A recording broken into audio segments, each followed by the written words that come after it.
السلام عليكم أصدقائي الأعزاء، والنهاردة هنتكلم عن موضوع غاية في الأهمية. موضوع بيهم ناس كتيرة جدا وبتتحكم فيه خلية واحدة. بتيجي ناس من دول أوروبا لدول شرق آسيا علشان تكتسب صبغة أو لون معين. فهنا بنبدأ إن احنا نتساءل، هل البشرة البيضاء أفضل ولا البشرة السمراء؟ ولا إيه العامل اللي بيتحكم في لون البشرة؟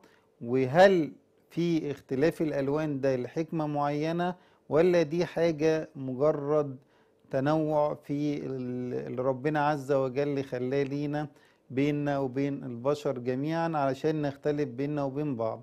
لها ممكن تكون بشرة سمرة زي ما احنا شايفين، وتكون جذابة ونضرة وجميلة وبتخطف الأنظار، وممكن تكون بشرة بيضة وما بيكونش ليها أي جاذبية.